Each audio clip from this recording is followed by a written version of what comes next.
नमस्कार। चित्तौड़ दर्शन में आज समाचार में पुनः आप सभी का स्वागत है। मुख्यमंत्री बनने के बाद भजन लाल शर्मा पहली बार गुरुवार को चित्तौड़गढ़ जिले के दौरे पर आ रहे हैं।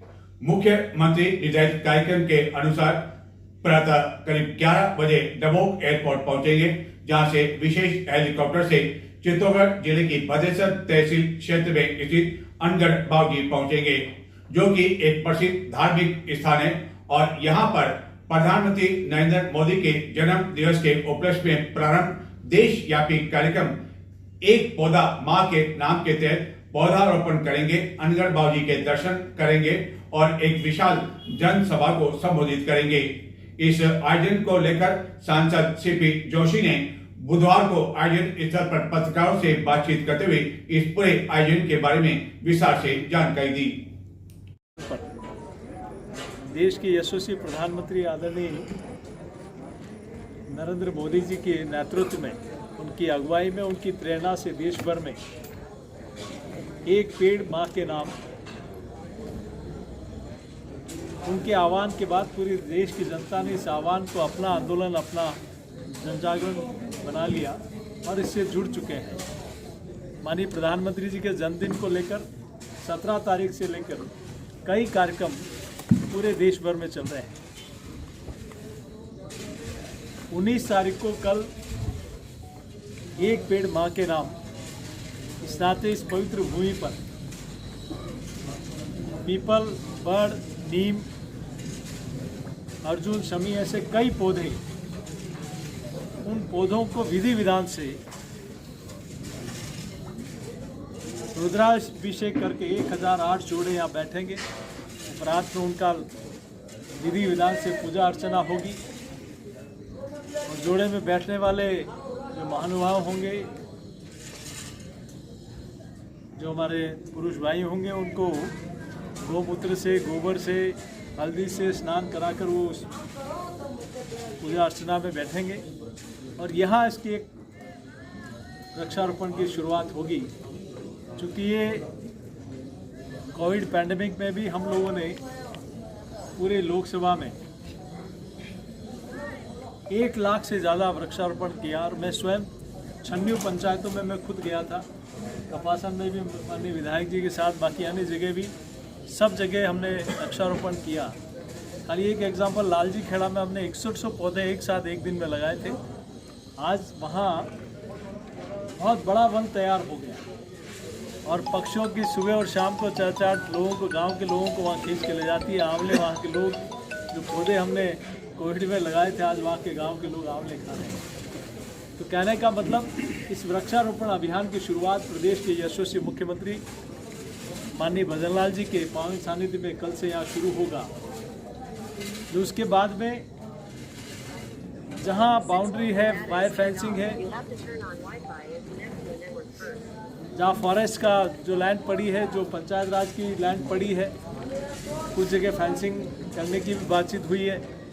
तो वहाँ बड़ी संख्या में, और चूँकि बड़, नीम, पीपल ये पौधे क्यों, क्योंकि इनकी आयु लंबी है।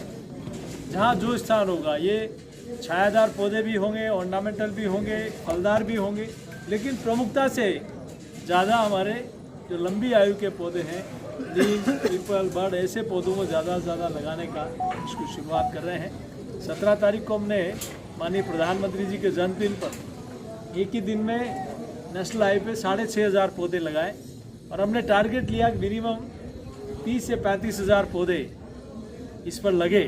तो देवारी हो, चाहे रिठोला जंक्शन हो, चाहे इसके बीच में बड़ी संख्या में पौधे 17 तारीख को लगाए और उसके बाद भी लगातार ये चलते रहें और घना अच्छे वृक्षारोपण होकर उन स्थानों को, जैसे झाड़ जंजाल थे ऐसा हो रहा था, तो उनको साफ सुफ करके अच्छे वृक्षारोपण होंगे तो निश्चित रूप से हरियाली भी देंगे, ऑक्सीजन भी देंगे और लोगों को सुकून भी देंगे। यहाँ अनगढ़ बावजी सेवा संस्थान ने 5-5.5 बीघा, क्यों कितनी ज़मीन ली? 5 बीघा इन्होंने ज़मीन खरीदी गौशालाओं की। चूँकि ये यहाँ संस्थान ने उस ज़मीन को खरीदकर गौशाला भी शुरू हो, इसके लिए भी संस्थान ने इसके लिए नियमित कार्रवाई शुरू हुई। और भी माननीय मुख्यमंत्री जी का हम सब लोग आभार भी प्रकट करेंगे कल कि इस विधानसभा और पूरे जिले और संसदीय क्षेत्र में सभी पार्टी के जनप्रतिनिधि और पार्टी के हमारे विधायकों के आग्रह पर, संगठन के आग्रह पर, हम सब लोगों के आग्रह पर कई विकास की सौगातें दी हैं। तो इस बजट के बाद पहली बार माननीय मुख्यमंत्री जी का यहाँ आगमन है, तो हम सब लोग उनका धन्यवाद भी अर्पित करते हैं और इस कार्यक्रम के निमित्त वो आ रहे हैं तो उनका अभिनंदन भी है। बिल्कुल। सांसद सीपी जोशी ने इस दौरान बुधवार को अन्य जनप्रतिनिधियों के साथ कार्यक्रम के बारे में जानकारी ली एवं आयोजन स्थल का दौरा कर आवश्यक दिशा निर्देश प्रदान किए।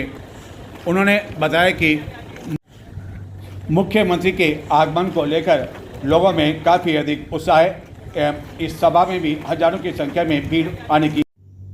सांसद सीपी जोशी ने पत्रकारों से बातचीत करने के बाद आयोजन स्थल पर बताया कि मुख्यमंत्री परिवर्तित कार्यक्रम के अनुसार गुरुवार प्रातः 10:40 पर डबोक एयरपोर्ट आएंगे, जहां से हेलीकॉप्टर द्वारा नर्मदिया में बनाए गए हेलीपैड पर 11 बजे पहुंचने के पश्चात अनगढ़ बाबूजी मंदिर के दर्शन करने के साथ ही एक पेड़ मां के नाम अभियान के अंतर्गत वृक्षारोपण कार्यक्रम में भाग लेंगे एवं एक सभा को संबोधित करने के पश्चात दोपहर 12:20 पर नर्मदिया से हेलीकॉप्टर द्वारा उदयपुर के लिए प्रस्थान कर जाएंगे, जहां वह विभिन्न कार्यक्रम में भाग लेंगे। सांसद ने बताया कि पौधारोपण के तहत पीपल, बड़, नीम, अर्जुन, शमी जैसे पौधों का रुद्राभिषेक किया जाएगा। इसके बाद पौधारोपण किया जाएगा। मुख्यमंत्री की सभा को लेकर बुधवार रात्रि तक सभी तैयारियां लगभग पूरी कर ली गई थी। इस दौरान एक विशाल मंच का निर्माण भी करवाया गया है। मुख्यमंत्री के साथ ही 5-6 अन्य मंत्री भी इस कार्यक्रम में शामिल होने के लिए आ रहे हैं। सांसद ने एक अन्य जानकारी में बताया कि चित्तौड़गढ़ संसदीय क्षेत्र में अब तक 6,500 पौधे नेशनल हाईवे के आसपास लगाए जा चुके हैं एवं ऐसे पौधों पर विशेष ध्यान दिया जा रहा है जो कि अधिक दिनों तक चल सके। उन्होंने यह भी बताया कि पंचायती राज क्षेत्र में या वन विभाग की जमीन के साथ ही जहां पर 4 दीवारी हो वहां पर व्यापक पैमाने पर पौधारोपण किया जाएगा।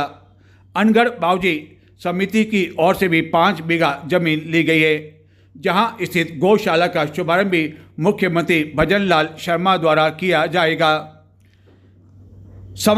समारोह में भाग लेने के लिए देव स्थान मंत्री जोराराम कुमावत, राजस्व मंत्री अहमद मीणा, समाज कल्याण मंत्री अविनाश गहलोत, सहकारिता मंत्री के साथ ही अन्य कई जनप्रतिनिधि भी भाग लेंगे।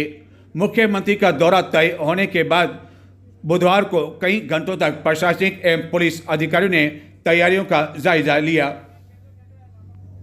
चित्तौड़गढ़ जिले की बेगू तहसील क्षेत्र में एक युवक के साथ गत 16 सितंबर की रात्रि को घर में घुसकर कुछ लोगों ने गंभीर रूप से मारपीट की, जिसके बाद यह युवक लापता बताया जाता है।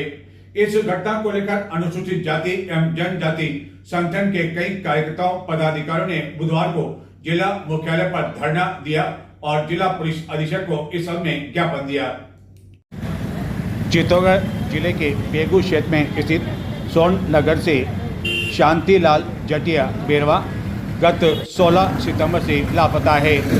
घटना के दिन रात्रि में कई लोग उसके घर में जबरन प्रवेश कर गए थे, जो कि लाठियों आदि से लैस थे, जिन्होंने पहले शांतिलाल के साथ मारपीट की एवं बाद में शांतिलाल लापता हो गया। परिजनों को आशंका है कि जिन लोगों ने उसके साथ मारपीट की या तो उन्होंने उसकी हत्या कर दी है या उसका अपहरण कर अपने साथ ले गए हैं। इस घटना को लेकर क्षेत्र के लोगों ने कलेक्ट्रेट चौराहे पर धरना दिया। व्यक्ति है शांतिलाल जटिया, वो सोनगर थाना क्षेत्र मतलब बेगू थाना क्षेत्र के सोनगर गांव का निवासी है और उस व्यक्ति के ऊपर गांव के ही लोग जो दागड़ समाज से हैं, प्रभावी समाज है, उस समाज के लोगों ने शंका के तौर पर उस व्यक्ति पर यह कहा कि हमारी महिलाओं को छेड़ता है, जबकि ऐसा व्यक्ति है नहीं। वो सभी लोग कह सकते हैं, गांव के लोग भी कह सकते हैं ऐसा व्यक्ति नहीं है। उस व्यक्ति के ऊपर शंका के तौर पर उन्होंने शंका करके और रात 10:30 बजे उसके घर में घुसकर जहाँ वो सो रहा था। कब की बात है? परसों रात 10:30 बजे की घटना है। उसके घर में घुसकर जांच हो रहा था, उस कमरे में ये सभी लोग गए, 8-10 लोग, और इनके साथ और भी थे, बाहर खड़े थे। इन लोगों ने लातों से दरवाज़ा तोड़ा। उसके बाद अंदर घुस के उसको घसीटते हुए बाहर लेके आए। बाहर गांव जैसे घर के बाहर जैसे चबूतरा है रामदेव जी का, उस चबूतरे के ऊपर उसको पटक के खूब मारा उसको। किसी की सुनाई नहीं की क्योंकि उनकी संख्या थी। अब इसमें क्या है कि सर उसको वहाँ भी मारा, उसके बाद में गांव से बाहर ले जाके वहाँ भी मारा उसको। अब उसी दिन से वो गायब है। हो सकता है इन लोगों ने मार के फेंक दिया कहीं।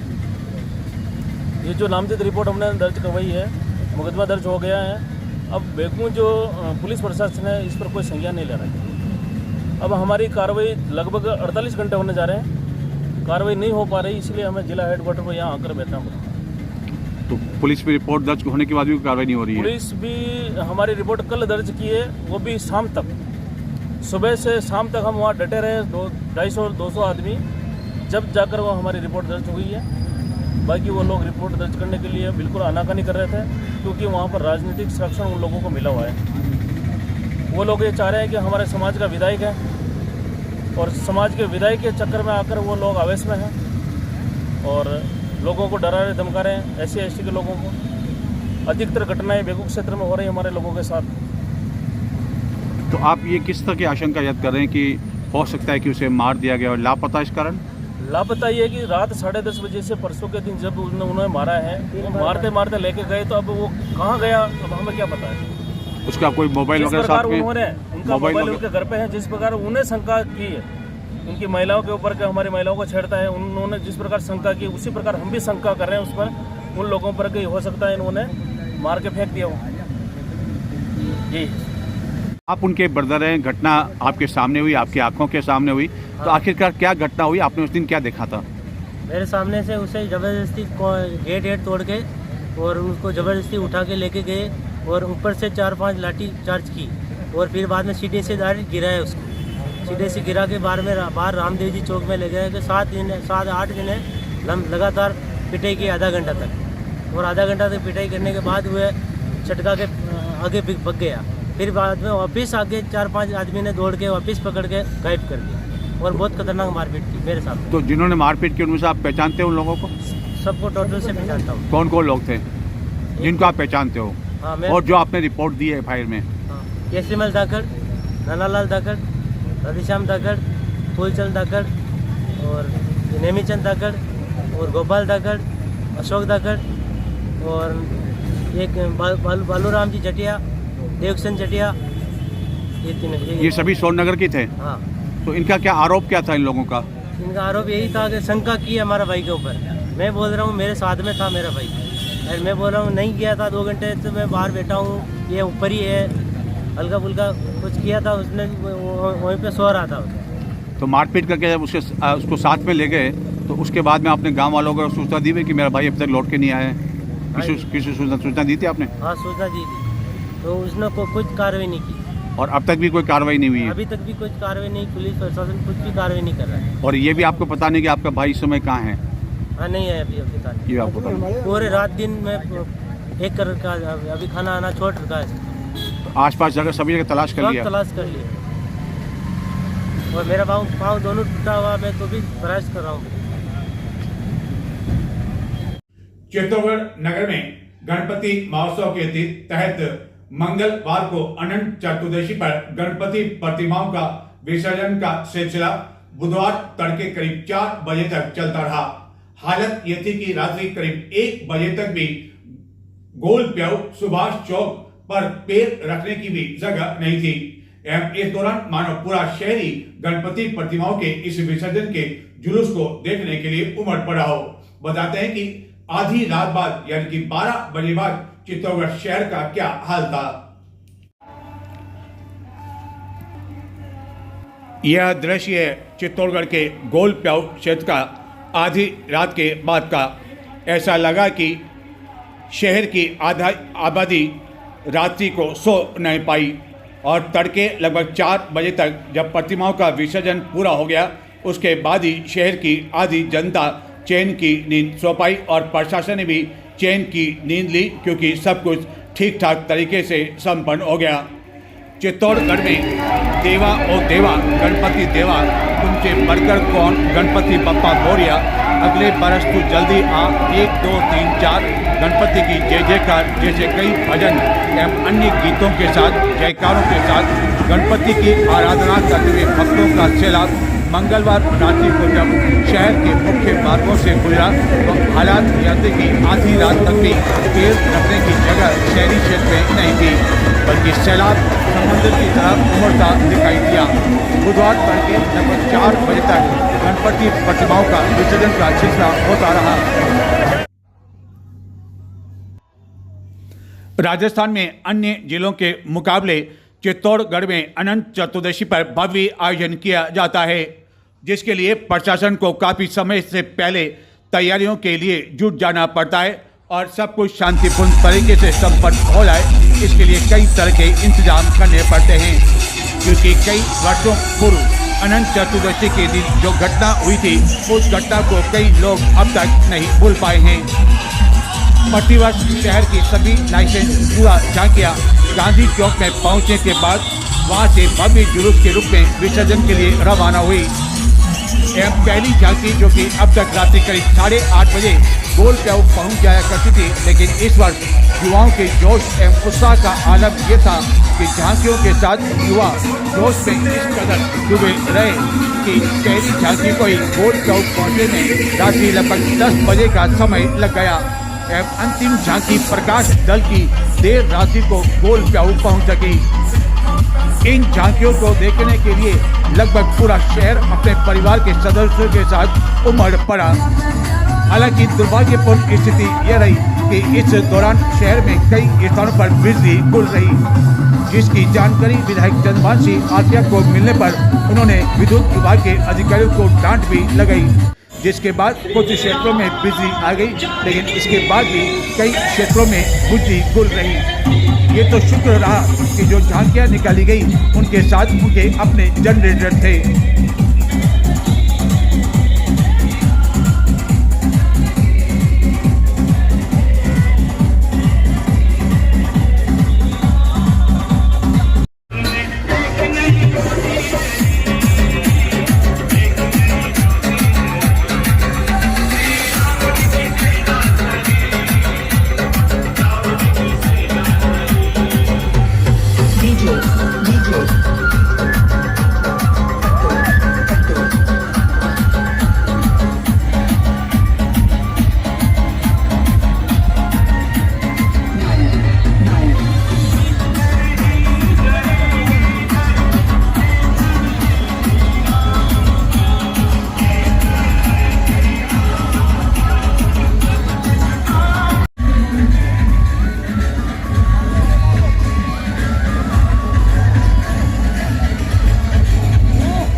इन झांकियों के काफी देर तक गोल प्याऊ पर खड़े रहने के कारण पुलिस बार बार यह प्रयास करती रही कि यह झांकियां और जुलूस आगे गंभीरी नदी की ओर बढ़े।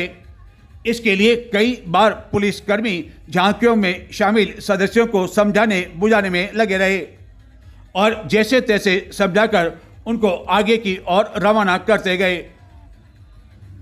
लेकिन माना जा रहा है कि गत वर्षों के मुकाबले इस वर्ष इस अनंत चतुर्दशी के जुलूस को लेकर काफी अधिक जोश एवं उत्साह की स्थिति थी।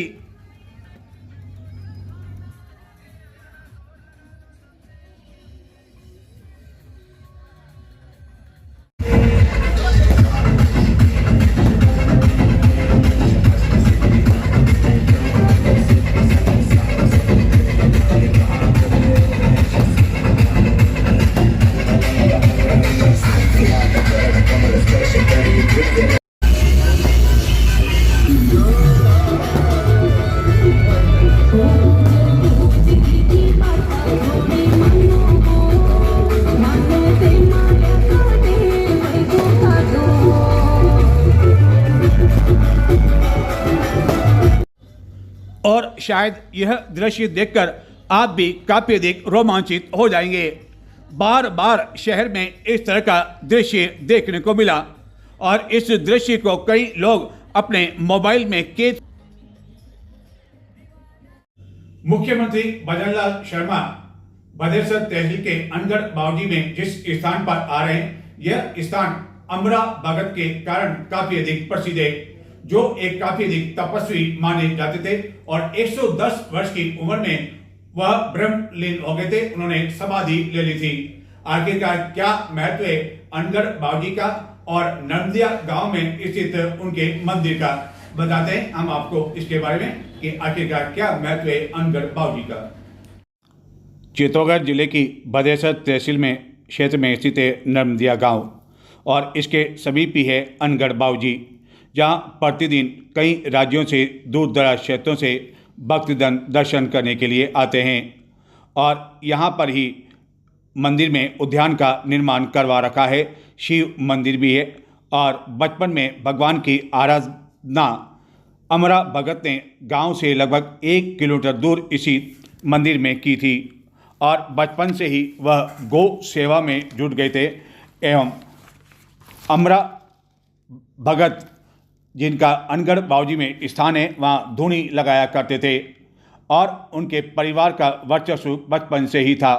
और यह जो मूर्ति दिखाई दे रही है, कहते हैं कि अमरा भगत जी ने जब इस मूर्ति को छुआ तो यह लेटी हुई अवस्था में थी, लेकिन उनके छूते ही यह सीधी हो गई और इस मूर्ति को किसी ने भी नहीं बनाया और नहीं गढ़ा गया। पहाड़ी पर एक बड़ा पत्थर यह रखा हुआ था और स्पर्श मात्र से ही खड़ा हो गया और 12 वर्ष से ही उन्होंने धूनी लगाना शुरू कर दिया था और गाडरी समाज की उनके प्रति काफ़ी अधिक आस्था है और न केवल राजस्थान बल्कि अन्य कई राज्यों से भी कई लोग नर्मदिया एवं अनगढ़ बावजी में आते हैं एवं जन्माष्टमी के दिन अमरा भगत जी का जन्म हुआ था और जहां उनका मंदिर है वहां दिव्य अखंड ज्योति जलती रहती है। अनगढ़ बावजी उनकी तपोभूमि रही है और कई तपस्वी हुए हैं। इतने वर्षों बाद भी उनका इतिहास अमर है। सैकड़ों वर्ष उन्होंने तपस्या की और कहा जाता है कि अमरा भगत बाल्यकाल से ही तपस्वी थे। उनके कोई संतान नहीं थी और जन्माष्टमी के दिन उनका जन्म हुआ था और जन्म के दिन ही कई तरह के चमत्कार हुए थे। बताते हैं कि 9 दिन तक जन्म लेने के बाद न तो वह रोए और न ही उन्होंने अपनी मां का दूध पिया, जिसकी गांव-गांव में चर्चा हुई। सूरज पूजन होने के 9 दिन बाद रामा और दाखीबाई, जो कि उनके माता पिता है, वह उन्हें अपने साथ में खेत में ले जाते थे, जहां भी कई चमत्कार होने लगे और द्वारकापुरी यात्रा के दौरान हुआ चमत्कार आज भी कई लोग चर्चा किया करते हैं। एवं जब पूरे देश में प्लेग महामारी फैल गई थी तो कई लोगों की मौत इस प्लेग महामारी के दौरान हो गई थी, लेकिन इस गांव में उन्होंने ऐसी तपस्या की कि इस प्लेग महामारी से वहां किसी की मौत नहीं हुई। अनगढ़ देव में जो धूनी का स्थल है वहाँ उन्होंने तपस्या की और इस दौरान उन्होंने जब 110 वर्ष उम्र के पश्चात समाधि लेने का निर्णय लिया, यानी कि ब्रह्मलीन हो गए, तो संबंधित पुलिस थाना को जब इसकी जानकारी मिली तो वह उन्हें समाधि लेने से रोकने के लिए पहुंची और कहा गया कि वह ऐसा नहीं कर सकते हैं। लेकिन कई लोग बताते हैं कि मौके पर पहुंची पुलिस को बैरंग लौटने के लिए मजबूर होना पड़ा था। 2006 में उन्होंने जीवित समाधि ली थी और आज भी उनका समाधि स्थल बना हुआ है, जहाँ की उनकी मूर्ति रखी हुई है। उदयपुर 6 लेन पर मुख्य मार्ग से कुछ हट पर उनका स्थान है।